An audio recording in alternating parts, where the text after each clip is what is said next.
We have, as part of our Nanovic Institute lecture series here in the First World War, a wonderful guest today, Dr. Jonathan Gumz, who is lecturer of modern history at the University of Birmingham. He was born in Milwaukee, though, a hometown Midwest boy. He went to, did his PhD at Chicago, 2006, and was friends with our very own John Dayak, professor of history here. He went on to teach at West Point in their history department, and then in 2012, just a few years ago, moved to the UK to teach history at the University of Birmingham. He teaches both undergraduate and postgraduate courses, some of them on the First World War, but also more generally on international law, war and society in 20th century America, insurgencies, military occupations, modern Central Europe, etc. His research, though, focuses more carefully on this issue of the history of modern military occupation, and he also has a lot of expertise in working in Habsburg history and the history of the empire. He's right now working, he says, on a transnational history of the American Army in the second half of the 20th century, and is also the University of Birmingham's principal investigator, the lead faculty member on the European Sendari, the Collaborative European Digital Archive Infrastructure project, which is just digitizing documents related to the infrastructure, or related to the First World War, and to also medieval European culture.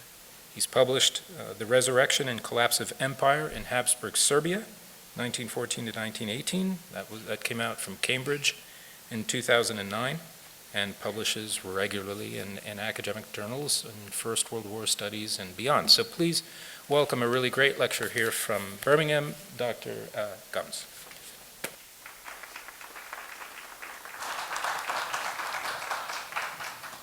Well, thank you very much, Anthony, for that kind introduction, and thank the Nanovic Institute for having me here today. What I'm going to talk about today, of course, as you see the title up there, Violence, Military Occupation in the First World War, Rethinking Certain Paradigms here. What I want to talk about to begin with is basically why has occupation during the First World War been forgotten? Okay, and what's leading to that? Because when you look at the map, I mean, if I showed you a map of occupation in the First World War, we would see large portions of Europe occupied here. Okay, but it's been up until very recently entirely forgotten. Now, for one reason, is in general, the historiography of the First World War has focused on Western Europe. Now, of course, there's occupied Belgium, but Belgium was kind of lost in the efforts of the German Innocence Project after the war, which kind of tended to discount the harshness of the German occupation of Belgium. And in general, the historiography of the war in Western Europe focused on trench warfare and the home front, and basically leapt over the occupied areas in this focus. Also, one thing that was generally forgotten was Imperial Russia's war. I mean, Imperial Russia, up until the collapse of the Soviet Union, really was entirely forgotten in the First World War. That analytical purchase in investigations of the war were all focused on the lead up to the Bolshevik Revolution. And of course, Imperial Russia, when we look at the history of occupation in the First World War, was one of the key occupiers in the First World War. Another arch occupier, the Habsburg Empire, was also forgotten. And it's missing because it was always marginalized in the historiography of the war. And why would you examine that war effort of an entity that was generally doomed to fail? Also, the Second World War and occupation tended to basically black out the memory of occupation in the First World War. In other words, the experience of occupation under the hands of the National Socialists in the Second World War was so searing that occupation in the First World War simply disappeared in all of this. Now, what's changed? Well, first of all, what's changed is that the Cold War ended, and we discovered that Imperial Russia actually fought in the First World War. and it actually fought for quite a while in the First World War. And it's no accident that many of the most interesting studies of occupation come from historians of Imperial Russia. Second, we have the incredible emphasis on German occupation in the Second World War, in particular in Eastern Europe, in particular in the 1990s, in particular with regard to so-called Wehrmacht-Ausstellung. This is the Wehrmacht exhibition, which then led to a massive amount of studies on Wehrmacht occupation in Eastern Europe. And it's no accident that some of the first studies of occupation in Eastern Europe during the First World War are actually studies looking for antecedents to German occupation in the Second World War. A famous study would be Vasily Levitius's Warland. Okay? And of course, there are also studies of German colonialism that look at issues such as the extermination of the Herero in German Southwest Africa, which then want to link this to what happens in the Second World War, and there's basically no way to do this without going through the first. Okay? And this has caused a rather large amount of interest in the First World War and German occupation. And of course, on top of it, the advent of transnational history has basically forced open occupation in a lot of ways, because transnational history basically argues against the hard box of the nation, and occupations, more than anything else, destabilize the hard box of the nation. They open it up to all kinds of influences, not only at the levels of the state, but also beneath the level of the states. And occupations intertwine the histories of nations in all kinds of unexpected ways. But what I want to do here, in a way, is change the starting point from which we view occupation in the First World War. And the problem with the search for antecedents is, in a way, it kind of sees occupation going backwards, okay, through the lens of the Second World War. And what it does then is it essentially undermines looking at occupation in the First World War from the late 19th century forward. And I would argue that occupation in the First World War needs this different starting point. From its construction, occupation's construction, as an international norm in the late 19th century, going forward to 1914, and need to assess what happened to this over the course of the war, in particular in Western Europe, but also, I think more importantly, in Eastern Europe. And so what am I talking about when I'm talking about occupation as an international norm? The 19th century witnessed an incredible drive to contain war, to keep it boxed in. Okay? If you read Carl Schmitt makes a huge argument about this. And generally, from the late 19th century forward, there was a tremendous fear of what would happen if war became uncontained. Now, some of this relied on memories of the Napoleonic Wars, of course, but also there were more recent events that kind of led to this. This has little to do, I would argue, with pacifist influences or efforts to stop war. Okay? War was something that great powers did, routinely did, and was accepted. Okay? So this is not an effort to abolish war. It's an effort to keep it boxed in and contained. Now, the push for the creation of a norm of occupation in Europe really came in the aftermath of the Franco-Prussian War. And what happened was, in the Franco-Prussian War, when the Prussian army defeated the French army at the Battle of Sedan, the problem was that they could not bring the war to a close. Okay? The French continued to fight, and the war became dangerously unhinged. The Prussian army was plagued by all kinds of resistance behind the lines. Okay? The new French government called for levée en masse. There was a whole history, a tradition of the levée en masse. It resulted in irregular participation in warfare. There were typically harsh Prussian responses to this. And in response, I would argue, 4 years later, we have the Brussels Conference. And what happens at the Brussels Conference is an attempt to establish a norm of occupation. And this Brussels Conference takes place in 1874, and we have a push to create this norm. Now, the conference itself broke down over the question of the limits of belligerent status, but it already began to outline the broad kind of parameters of a norm of occupation. That norm emphasized several things. First of all, it emphasized restrictions on resistance to occupation. It also emphasized the maintenance of a defeated country's sovereignty while it was occupied. So local institutions were to remain in place during an occupation. And with this, more broadly, it emphasized that an occupation would be non-transformative. In other words, it would conserve the state that's being occupied. It would argue that a defeated state would operate inside an occupied territory. In other words, the local administration would stay there, continue to function inside an occupied territory. The occupier himself would be called a trustee for the defeated government. So in other words, the occupier is not a conqueror in this case. What this does is it gives the defeated government an incentive to not fight past the point of defeat.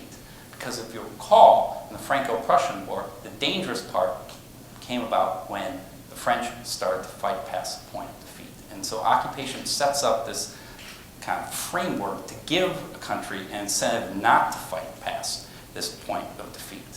Now, it only ended in a declaration, and they did not get a treaty out of this, because of a conflict over just how far could a civilian population resist, not necessarily an occupation, but resist an invasion, and what would be the parameters around this.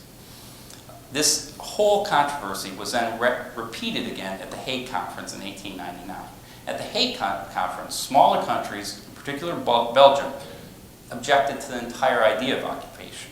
In fact, the Belgian delegate to the Hague argued that an occupation, in his words, institutes a regime of defeat, and demanded that occupation itself be left to the law of nations. Now, the German delegates there, of course, predictably argued for very sharp restrictions on resistance to occupation, and what they particularly argued for was the capacity to extend occupation very quickly in a territory being attacked by an invading government. So what this really related to was the whole question of effective occupation. The Germans saying that an occupation is almost effective immediately whenever a soldier is anywhere, whereas the Belgians or the French and the British argued that an invading force had to establish itself in a country, and then that country could be considered occupied. Of course, what was always kind of in a way left unsaid here was the whole question of, okay, during an occupation, essentially there should be no resistance. But during this invasion period, could there be resistance? And they then did agree that there could be resistance, spontaneous resistance, during the period of invasion. In other words, a population could spontaneously rise up as long, in the words of the Hague Conventions, as it kept within the laws and customs of war. It did not require any of the four kind of classic marks of belligerent status. So, for example, it did not have to carry its arms openly. It did not have to have a defining mark. It did not have to have a authority put over it that was controlling its actions. It didn't need any of this. But it had to remain within the laws and customs of war. The German delegate predictably argued vociferously against this. What happened then was the Russian delegate, a man by the name of Fridolin Martens, came up with a kind of solution to this. And this is the so-called famous Martens Clause. And that clause reads as follows. It says, until a more complete code of the laws of war is issued, the high contracting parties think it right to declare that in cases not included in the regulations adopted by them, populations and belligerents remain under the protection and empire of the principles of international law as they result from the usages established between civilized nations, from the laws of humanity and the requirements of the public conscience. Later on, of course, post-World War II, this clause would be cited in a lot of the post-World War II war crimes trials in a way to kind of go after German defendants there quite rightfully. But I would suggest at the time, this entire clause was really more of a clever diplomatic maneuver to kind of create ground for agreement at the Hague Convention, at the Hague Conference, of course led to the Hague Convention. Because of course the one danger at the Hague Convention from the perspective of international lawyers was that what would happen there would be the following. There would not be an agreement. And if there was not an agreement, it would essentially discredit the whole international legal project again. And so they had to push to get an agreement. And this was a clever way to get an agreement. Now, of course, when you think of it, it clearly papers over the differences between the Germans, the British, the Russians, the Belgians. But by the same token, it was there, it got an agreement. And even Martens himself, later on in the conference, talked about the idea of reciprocal duties on the part of the occupation and on the part of the occupier. That is to say, non-resistance from the occupied population in return for safety from the occupier. Occupation in this world is a set of delicate balances. Not all precisely clearly laid out, but broadly understood by the participants. It sought to create a space of non-war in countries that were occupied. This is in line with the 19th century's approach to war, with its tendency to argue for clear lines between war and non-war, and through its emphasis on sovereignty and non-transformation, gave countries an incentive to not fight past the point of defeat. And I think here it's important to think about how we think of international law and two paradigms that kind of dominate occupation. One is kind of coming out of this attention that I'm paying to international law, and that is the kind of what I would call the white knight of international law paradigm. That is to say, international law, as we know, is good, and those who follow international law are good, and international law is for peace, right? That is not the 19th century's conception of international law. International law exists to regulate the prosecution of conflict, okay? It also, I would argue,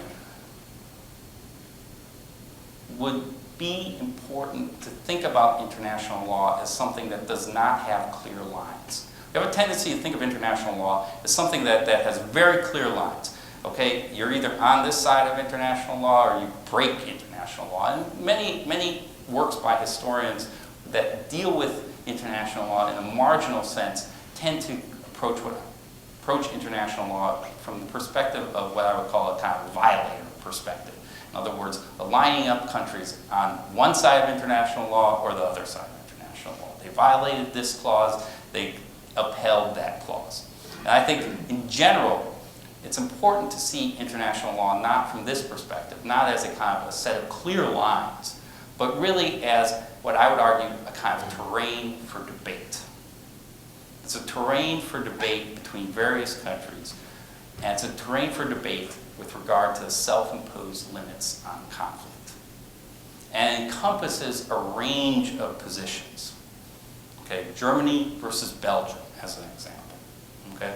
And I think if we think of international law as a terrain for debate, it will make more sense when we look at what's going on in the First World War.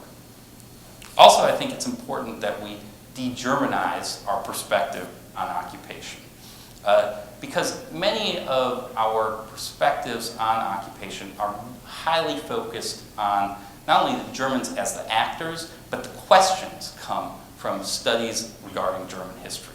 And we have to move away from these studies because they're essentially internalist studies, I would argue. They're studies which are really concerned with long-term developments leading to National Socialism, a kind of national history of Germany. And really, they don't deal with external questions such as international law. Okay? I'll give you an example.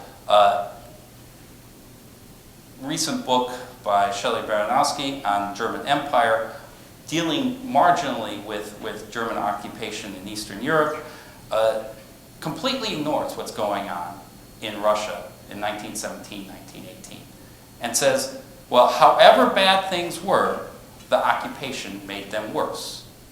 Okay? And this, I would argue, is reflective of a reproach tendency by German historians to kind of heavily focus on Germans as the actors and kind of discount what's going on underneath. And of course, then there are other studies of occupations that deal with other countries, and I would argue that some of these studies tend to be a game of out-Germaning the Germans. That is to say, who can be worse than the Germans? And a recent example just came out in Austria, a book on Austrian atrocities during the First World War, which essentially links Austrian atrocities in with German atrocities in kind of First World War, and then later, of course, the Second World War. And I would argue that really, in this sense, we have to move away from this German focus on occupation. And when you think about it, the entire vocabulary of occupation, so resistance, forced labor, partisan warfare, these are kind of terms that really come out of the Second World War, far more than the First World War.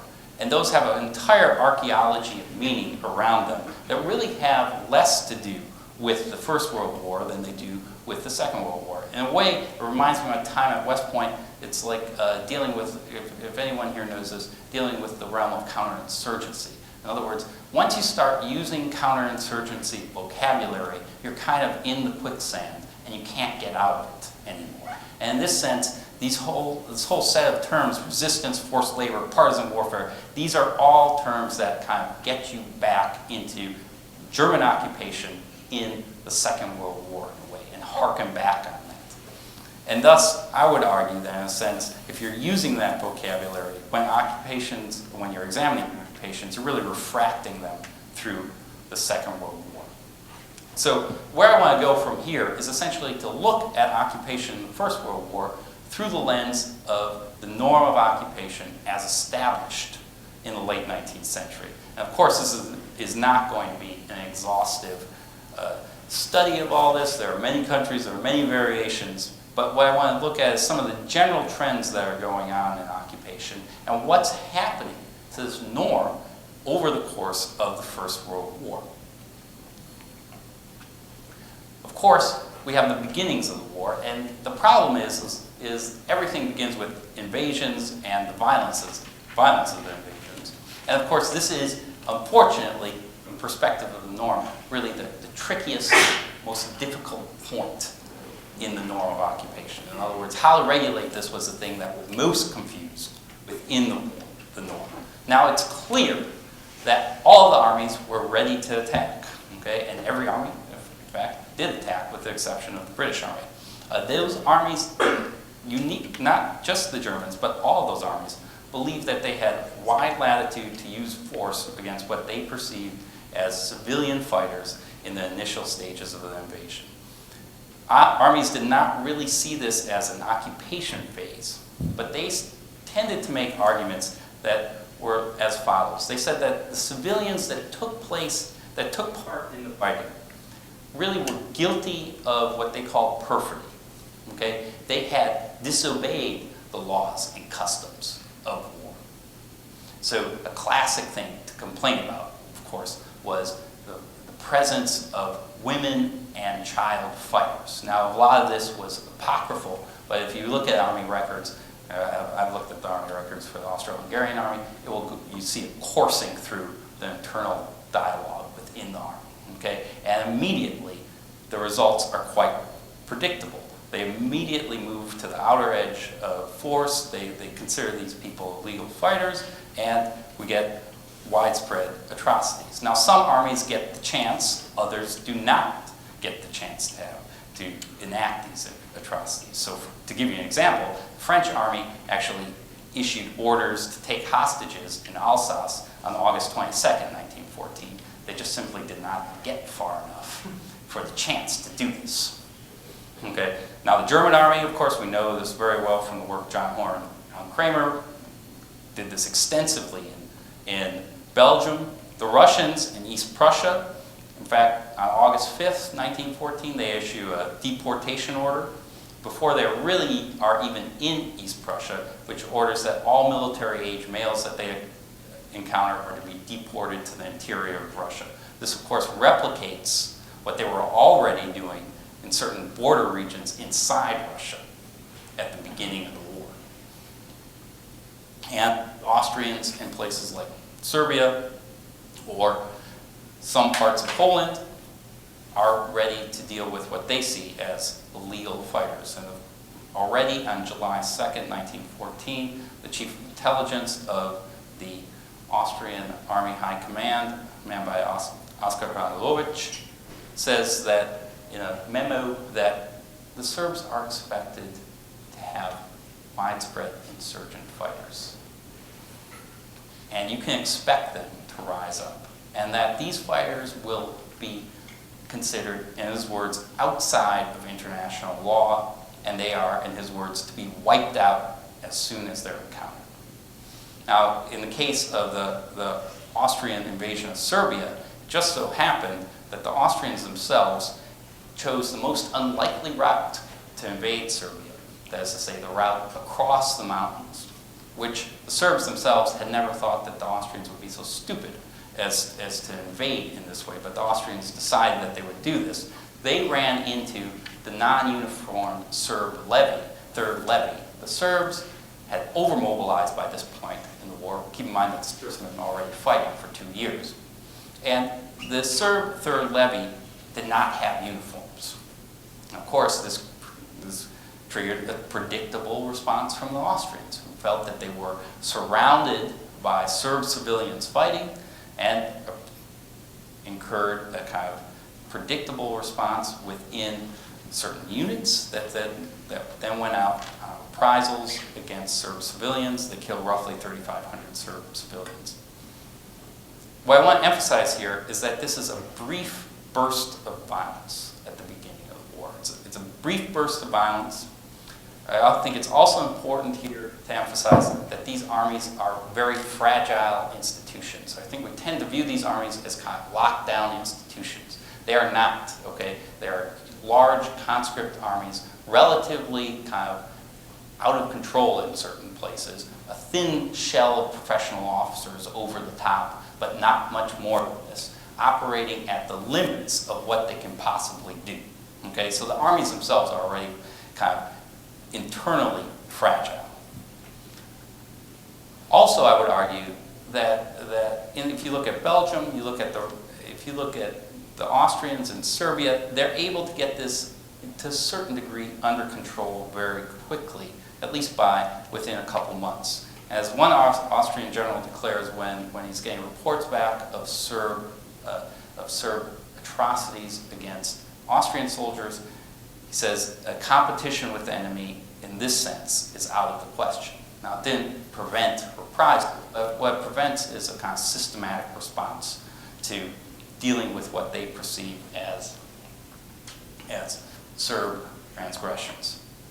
Now, the one thing that could continue to fuel violence during this phase, more than anything else, are a series of domestic legal crackdowns taking place within these empires.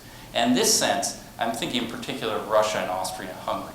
I mean, the Russian army was placed in charge of the administration in large portions of the western borderlands. There was an extensive crackdown not only on enemy aliens, but potential suspect ethnic groups, that is to say Jews and Germans.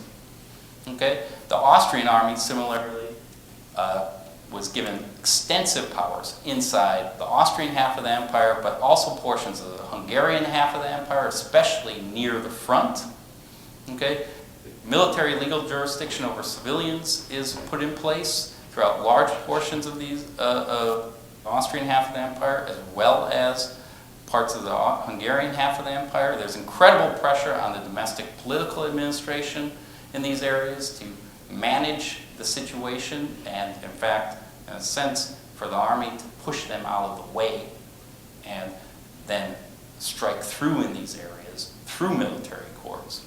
And keep in mind that the institutions enforcing all of this are the military institutions that are dealing with international law on one side of the border and domestic law on the other side of the okay? And many of the people that they perceive as potential enemies are the same people.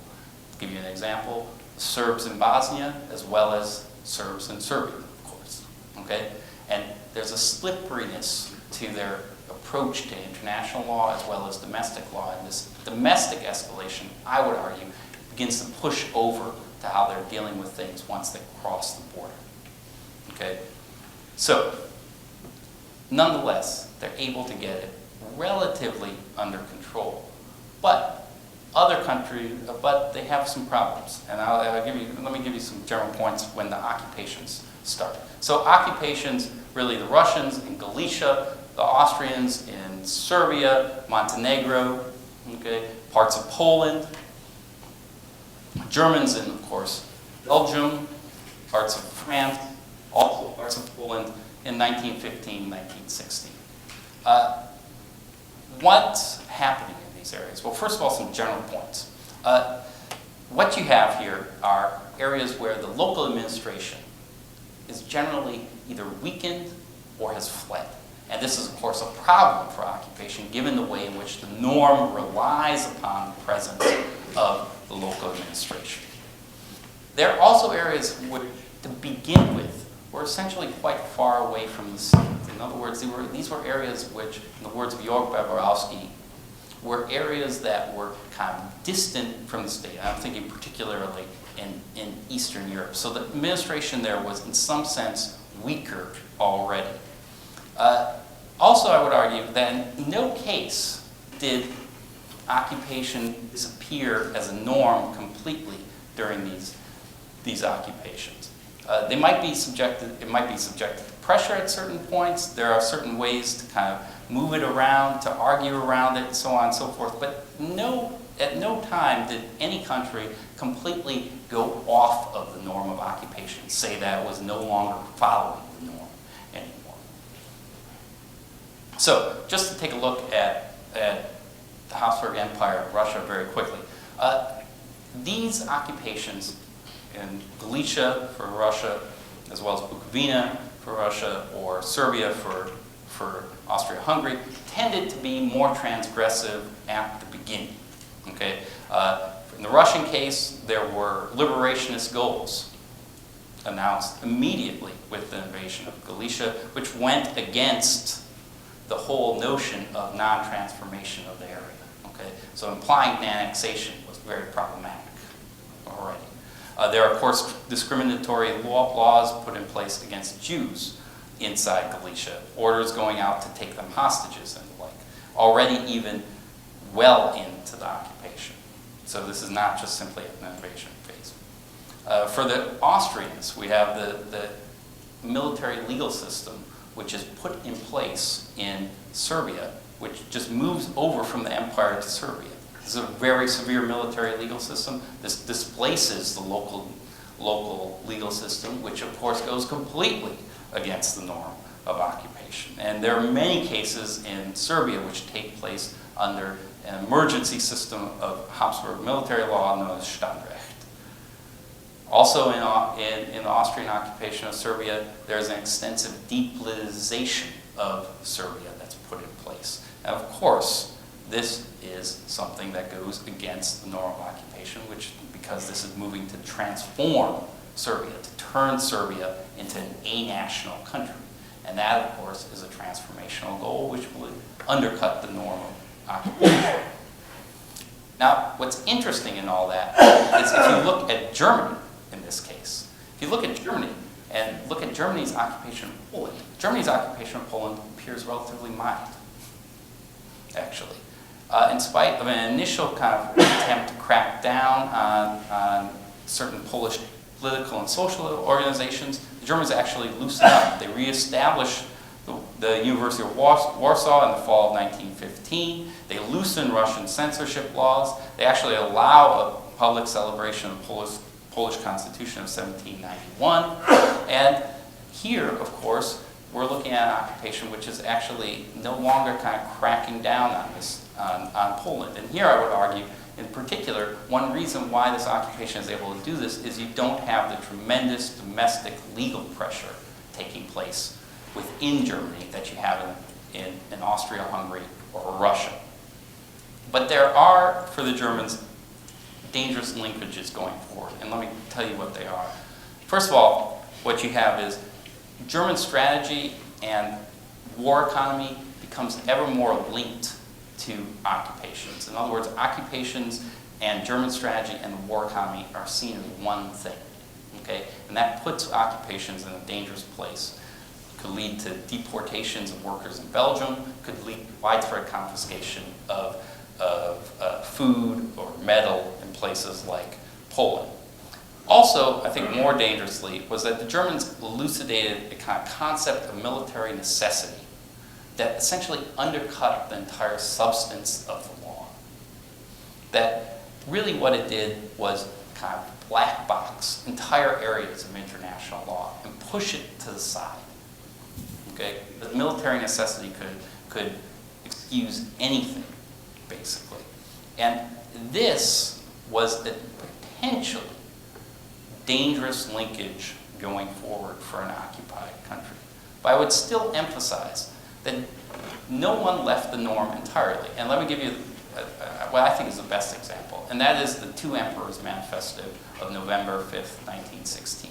This is a manifesto in which the Germans and the Austrians argue that Poland will be given an autonomous state with a hereditary monarchy and constitutional regime after the war.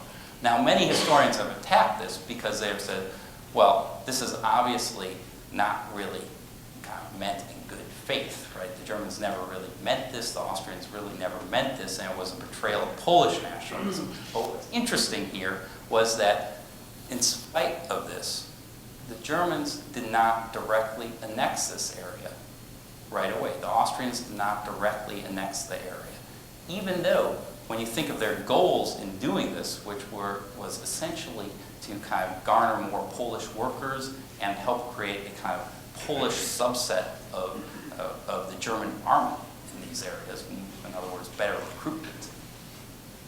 It would have been smarter to simply kind of declare these places independent, rip them away from Poland, right? And declare it an independent state, okay? But they didn't do that. They didn't do that because essentially the problem was if you were to do that, you would undercut the entire norm of occupation by kind of ripping these countries, ripping Poland away from a sovereign Russia. Now, one thing that happens in 1917 is that certain countries go back to the past, and that's the case of the Habsburg Empire. Habsburg Empire becomes kind of briefly terrified of the kind of escalatory potential of the war in 1917, terrified as a result of the Russian Revolution, and moves to kind of legally reposition itself. In other words, to move back inside international law, inside domestic law, in an attempt to kind of save itself, more or less. Okay? And this extends to places like Serbia. It extends, way down to the bottom. So to give you an example here, there's an order that goes out for the confiscation of all church bells in Serbia in late 1917. This order is stopped, and it's stopped for international legal reasons because the Foreign Ministry argues that it's not in accord with Article 56 of the Hague Convention. Later on in Serbia, there's a low-level insurgency going on in southern Serbia. The military government of southern Serbia, the military government of Serbia, as well as the military government of Montenegro, asked for what they call the martial law of self-defense. Now, the martial law of self-defense is simply the ability to shoot anyone that you run into under the charge that they're taking part in resistance activities. What happens is the military legal advisor to the Habsburg Emperor says that actually this can't be done, that this whole notion of martial law of self-defense is not set, in his words, set down in international law or in the laws of Austria or in the laws of Hungary or in any military legal code that he's ever seen. He says it appears to have come out of the war. And he asks, well, what's the problem here? In other words, if you caught someone resisting you, you could just kind of deal with them in a military court under the rules of the military court, and you could say that they would be tried there, and the result would be, in general, a kind of an execution. So he asks, well, why do you need this? Why do you need this? In other words, you already have all the coercive tools that you need. Well, of course, what he's arguing here is they need this because they're going to try to use this against civilians in southern Serbia and civilians in Montenegro. And this whole attempt to get the martial law of self-defense reinstated in these areas is stopped, essentially. So here's an example where the Habsburg Empire is becoming more sensitive to international law through the course of the war, as opposed to a kind of insensitivity very early in the war. Now, of course, then there's occupation falling apart. And I would argue that it's falling apart essentially in Russia. And let me tell you how it's falling apart there. I mean, in Russia, we have growing violence in Russia. It's clear, 1916, some of the most recent studies show that 1916 we have growing violence from the front moving in to parts of the Russian borderlands. This violence is rapidly careening out of control. Then we move to Brest-Litovsk. And at Brest-Litovsk, the Germans are often portrayed as getting exactly what they want, as forcing an agreement down the throats of the Bolsheviks, taking large parts of the Ukraine, taking large parts of the Baltic states, and essentially getting everything they want there, essentially controlling all of Russia. And if you see books, they'll talk about the occupation of the Ukraine, the occupation of the Baltic states. But if you look closely at Brest-Litovsk as a peace treaty, what you'll notice is Brest-Litovsk actually creates a range of independent states. Creates a number of independent states. It creates an independent Ukraine. It creates a pseudo-independent Lithuania as well. Okay? And what the German army then does is it intervenes in these areas as opposed to occupying them. Now, of course, it's acting as an occupying force in these areas in some way. But what's interesting is its ability to occupy the areas is further away than ever. It's further away than ever. I mean, the German Army Chief of Staff in the Ukraine says, we actually cannot have an occupation here because we're too weak. We don't have enough forces to occupy this country. And, of course, now here's where we turn back to the norm of occupation. These are areas where the local administration, as a result of the Russian Civil War and all kinds of associated violence, is unbelievably contested. So how can you occupy an area where the local administration essentially is blown apart, as one German general said? So you really cannot occupy these areas anymore. It becomes an intervention. And what you have here is really a kind of the German army acting as the biggest warlord on the block, as opposed to an occupying force in these areas. And I would argue this is a moment where we're moving towards occupation, where we're moving towards intervention, where the norm of occupation is starting to fall apart and it's starting to disappear. And they're finding more effective ways to deal with countries. And those ways are turning towards things like intervention and away from occupation. So let me just sum up very quickly here. I think the real danger was at the end of the war when the norm of occupation increasingly disappeared in Eastern Europe, in particular post-Brest-Litovsk. Important here in this kind of search for antecedents, if you want to look at it this way, is that the German conclusion from its experience in Eastern Europe, and if you look at certain archives in certain areas of Eastern Europe where there are German documents left over, is that they were not tough enough during 1917, 1918 in Russia, that the violence violence simply got out of control. And the conclusion becomes, next time we're going to have to get tougher. And that's then, I would argue, one of the links you could build forward to German occupation in the Second World War. I would argue further that the collapse of occupation in Eastern Europe basically produces this kind of a settlement where we get things like the minorities treaties. Now, the minorities treaties, are kind of interesting and important because they're essentially international supervision for the Eastern European countries with regard to their minorities, because these countries are, because of the violence after post-war and the later years of the war, are assumed not to be able to protect the minorities in their countries, which is interesting and fine from that particular perspective. But the problem here is that it undercuts the sovereignty of these countries. Okay? It undercuts the sovereignty of these countries in an international system which is placing more and more emphasis on sovereignty. And if you undercut the sovereignty of these countries, you place these countries in a dangerous place with regard to occupation. Okay? And I would argue that the interesting thing here is that in 1920, Eastern Europe is less fixed in the system of sovereign states at some level than it was in 1914 when it was ensconced inside these empires.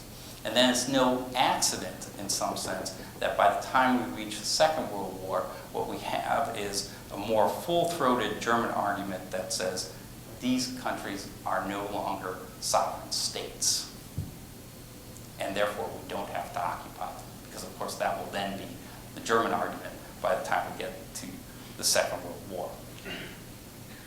The interesting thing, though, is that when we look at it from an international perspective, is that the norm still remained operative. In other words, there were not widespread attempts to remake the norm of occupation after the First World War. And despite all the violence in Eastern Europe, places in Western Europe, places like Belgium, in 1936, as an example, orders go out in Belgium that all local administrators are to stay in place in case of a German invasion and are to carry out the orders of the occupiers, all in line with the norm of occupation.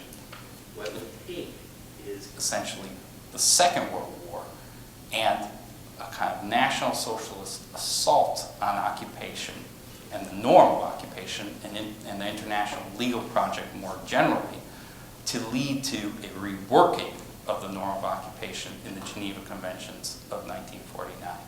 Now with that, I thank you for your attention, and I look forward to any questions.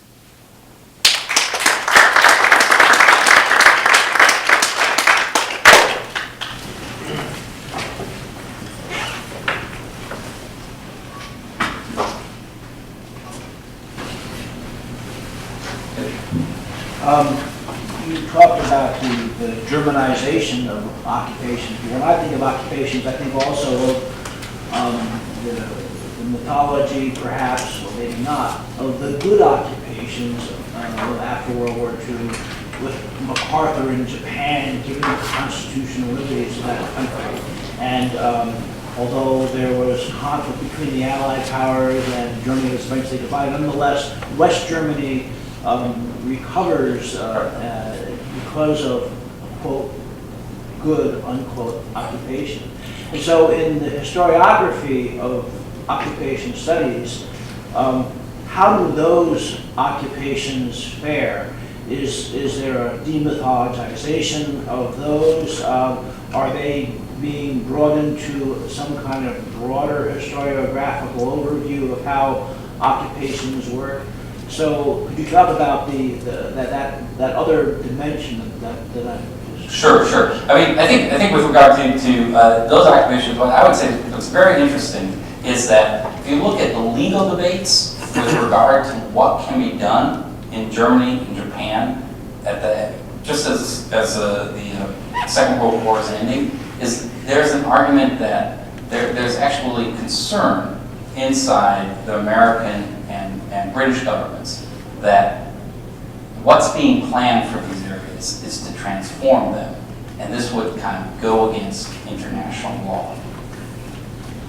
And what is interesting here is then there are arguments that come out from legal scholars, in particular Hans Kelsen, Austrian immigrant legal scholar, who says that well, essentially these countries are no longer, or in his words, they're at the point of debillatio, that they are to be kind of, they fought themselves out, okay? And that this now allows us to institute a kind of transformative occupation in these areas. More conservative legal scholars are worried about this, actually, that this is a kind of, that this is pushing on this. I think the interesting link here is that the only reason that this step can be taken is because the Germans themselves have instituted such transformative occupations during the war, which opens up the intellectual space for the Americans and the British to institute similar occupations in places like Germany and Japan, basically. And so in a way, you could argue that these countries, not to be too nitpicking about it, but you could say, like, you know, if you follow the trend in occupations, this is a move towards transforming countries, and we have a successful transformation of these areas. But as a whole, it undercuts that late 19th century norm of occupation, nonetheless. So in historiographical categories, the German bad occupations and the U.S. Allied good occupations, in a sense, belong in the same category. Yeah, I would argue. I would like to ask you about one statement or a couple statements you made during your presentation. You said that both Austro-Hungarians, Russians, and Prussians were occupying Poland. And I'm asking this because I had a discussion with one of the professors here at Notre Dame, and they mentioned about occupation in Poland during the 19th century. And well, I was accused of being a nationalist, of course, with a smile at the end. But I'm asking because in Poland we use different terminology for this period, and it's rozbiory, so partition, but it's like very, very strong and very sad and very martyrological. And this leads to the question also about discussions related to those legal norms on occupation during 19th century. So what about Poland? Where does Poland fit in the legal norms of the 19th century? In 19th century, and from your perspective, when you said that during First World War, Poland was occupied, since it was actually Poland was reestablished after the First World War. Right. Well, I mean, I think the interesting thing is that you know, Poland. I mean, this whole Polish question, right? Is really only I would argue in some sense kind of up until 1914 relatively solved between these empires, right? I mean, that's the ironic part. The war opens it up again, okay? And I would argue that in a sense, you know, I mean, Poland is a part of these empires, and these empires hold a lot of different places, and in that sense, Poland as an international legal entity does not exist, right? In 1914. It doesn't exist as an international legal entity. It exists as part of the Russian Empire, as part of the German Empire, as part of the Austro-Hungarian Empire. The war, of course, opens this up, and now we have these empires occupying parts of the other empires, parts of Poland, right? Which then opens up this question of, you know, what to do with Poland. But what's interesting to me is that in a way the empires are relatively cautious about what they're going to do with these places. Now, on the ground, what you have is a movement of kind of ethnic entrepreneurs towards these empires, right? As they were trying to essentially shape the situation on the ground, to use the situation on the ground in their favor, okay? And you know, Pilsudski would be, you know, the obvious example, but there are others, of course. But what's interesting is you get this kind of dissonance in the governments with regard to, you know, does this place actually exist, and should we treat it as an international legal entity? I'll give you an example here. There are Polish volunteers with the Austrian army. Now, some are recruited from the territory of Austrian Galicia, which is fine. Okay, but the Austrian High Command in early 1915 gets wind, and this is whether or not the story is correct or not, that there are some Poles from the Russian part of Poland in these units. They are being taken prisoner by the Russian army, and they are being executed by the Russian army. They write to the Austrian Foreign Ministry, and they say, well, we'd like to kind of, we need a protest for this.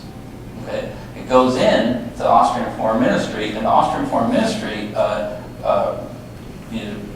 looks it over, rejects the idea of a protest, and in fact, in the part where of the document where the Army High Command is complaining about these Poles being shot, there's a marginal comment which the diplomat has put in there, which says, well, yes, of course they are.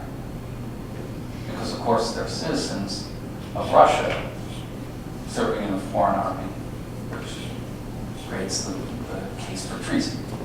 Okay? So what I would argue is it takes these countries a long time to kind of see Poland as a potential independent entity, as an international legal entity, and this kind of goes all the way down to kind of things like this, which are very low level. You talk about occupation in terms of international law and domestic law. I'm unclear as to what role, if any, or when, where, and how martial law comes into play in occupation. Well, I would say it's this. I mean, martial law comes into play in the following ways. You have domestic law, which creates a space for martial law, right? So you have to suspend domestic law, to suspend the constitutional state in order to create a space for martial law. Okay, that's being done internally, essentially, in places like Russia and Austria-Hungary. And in that case, then what you have is the armies come into these areas, come into places like Serbia or come into Galicia, and then they put in place, essentially, Austrian military law in the case of Serbia. Okay? And what's interesting about this is the kind of unreflective nature of how they do it, right? It's not something subjected to a large amount of debate. They simply sign it off from the very beginning that they're going to kind of extend martial law, extend military law to these areas. In particular, what's dangerous about this is the operation of military courts, because it's not only the kind of military laws themselves, but it's how the military courts function in these areas. Okay, and that's to say, if you look at how the military courts function in these areas, they tend to go for convictions much more easily than the civilian courts, right? And in fact, what classic problem with these courts is that there are not enough military lawyers to actually handle all of this. And what you get are large numbers of line officers serving on these courts who have a very dim sense of even Austrian military law, but have a very clear sense that they want convictions as quickly as possible. Okay, so that's how martial law kind of functions in these areas.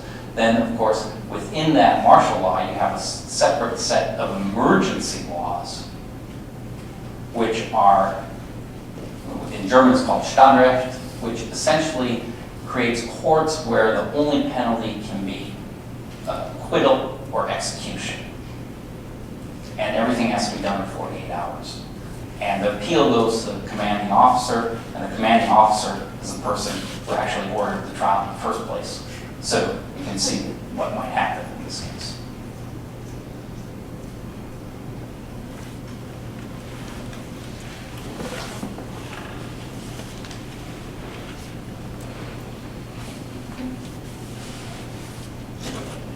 This is a little off your topic, but my grandfather was in the war in Scotland, the First World War.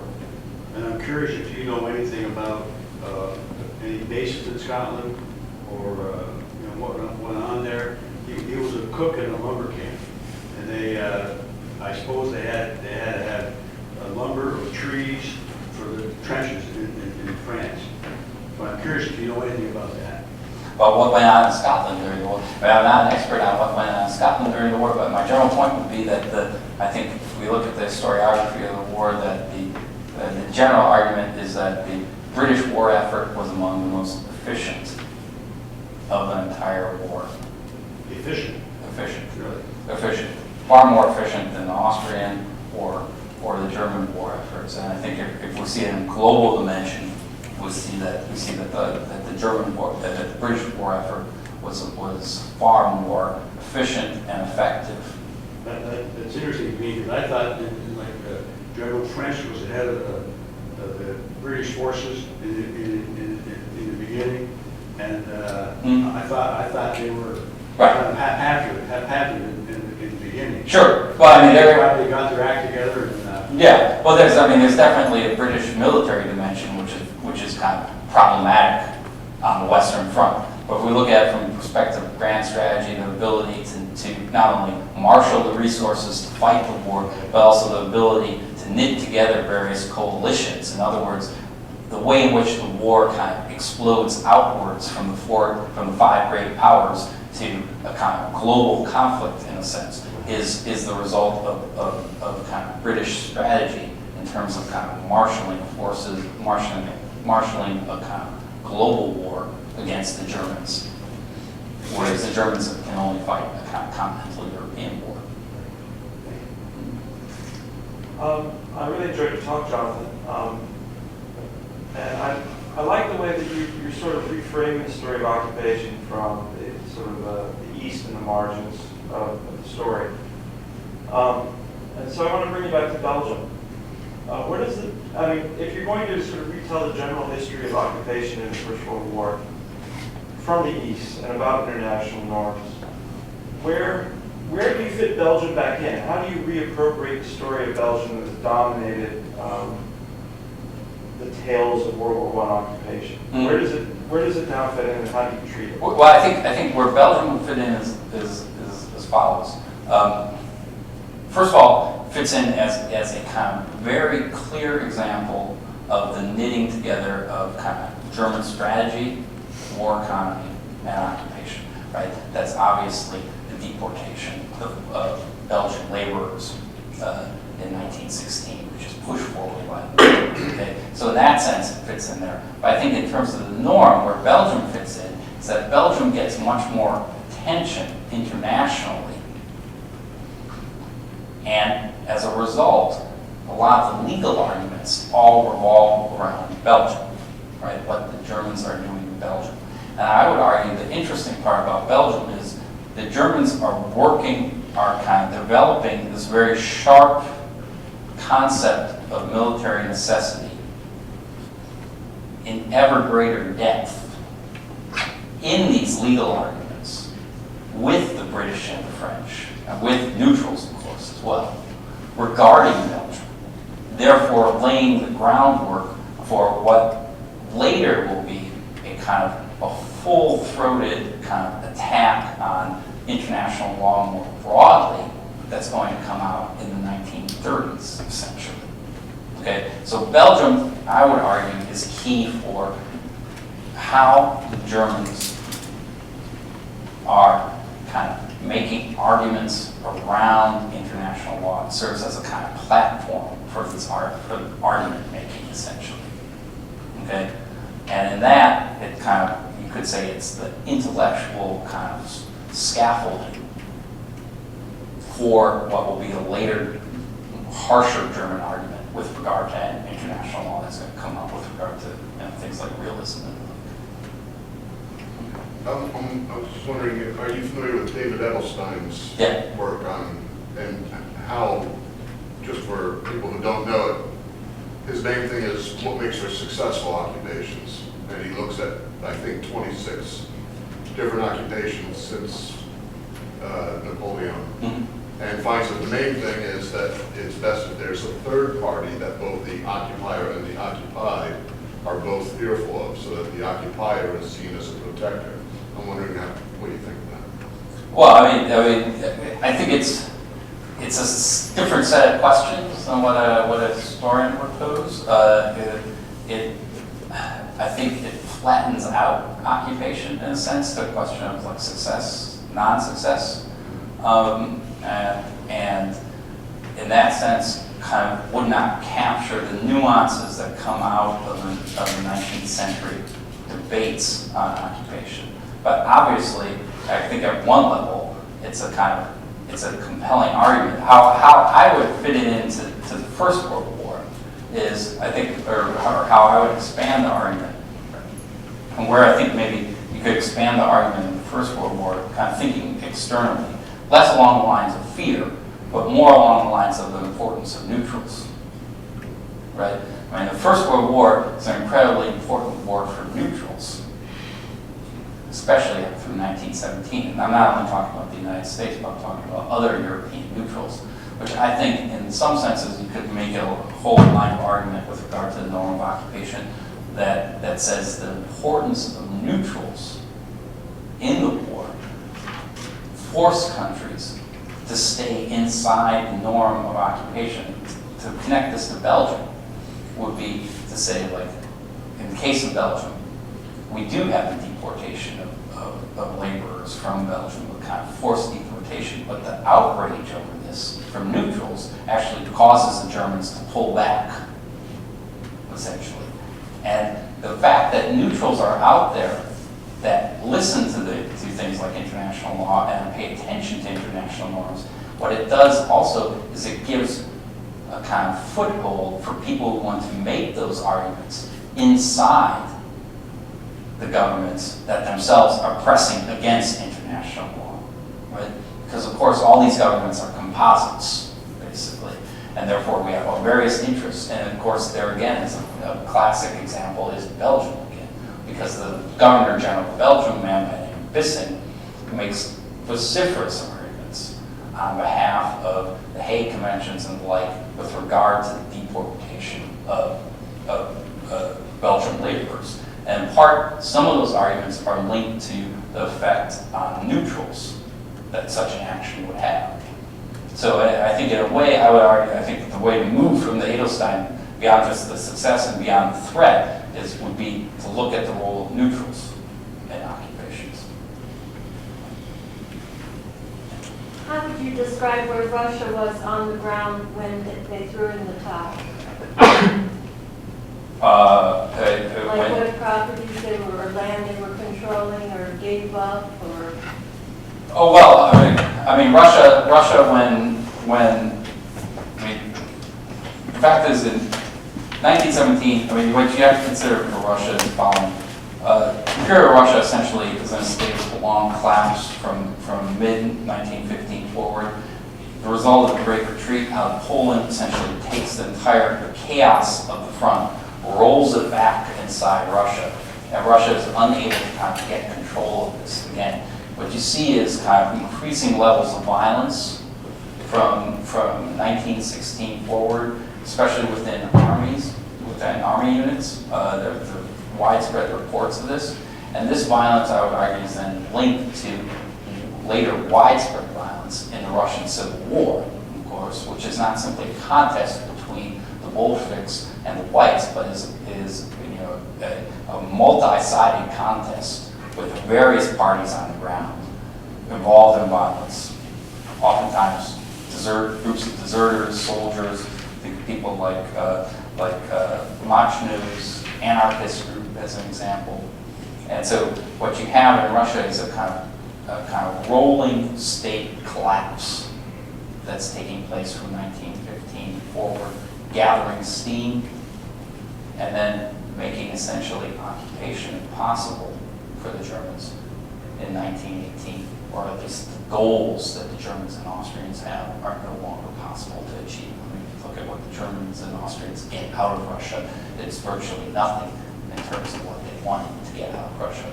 Right? And what's interesting here is there's a lot of talk about the dominance of the Germans at Brest-Litovsk and how they're able to get these demands out of an independent Ukraine, essentially getting all this grain from Ukraine and so on and so forth. But the only reason they're able to do this, they're able to put the Bolsheviks to the wall at Brest-Litovsk, it's because the country is in a state of prolonged collapse. And that's the same reason why they're not going to be able to actually effectively occupy this country once they take it over, so to speak, and why they have to create an intervention as opposed to an occupation.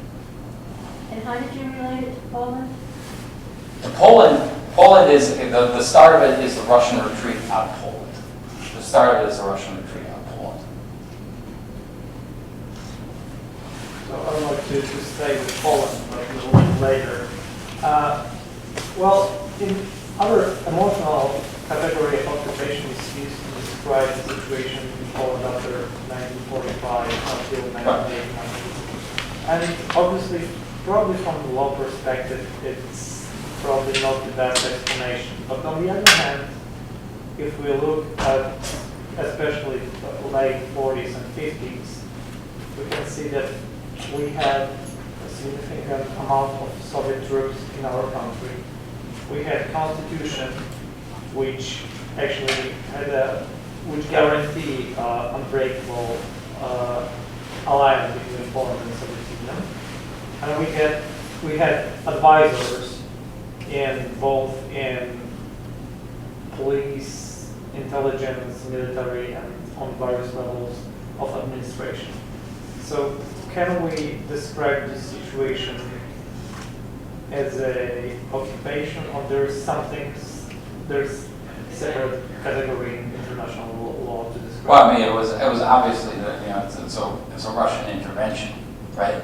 But I think what's interesting is the now post 45 the discursive aspect of occupation, right? In other words, that it becomes a charge that's now thrown around, right?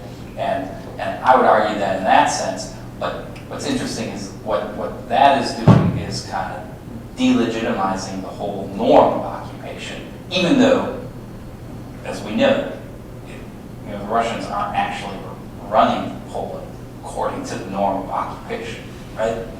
And this will also get, you could link this into the Israeli occupation of the West Bank as well, right? Which further delegitimizes occupation. You take it all the way through the American occupation of Iraq, where you get kind of the odd case where the Americans are occupying Iraq but deny that they're occupying Iraq, right? Because we're not occupiers, we're not occupying the place.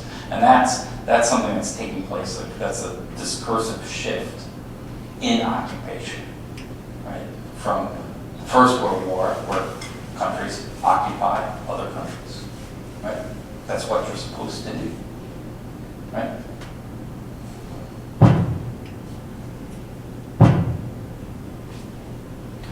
Well, if there are any more questions, can we please stay?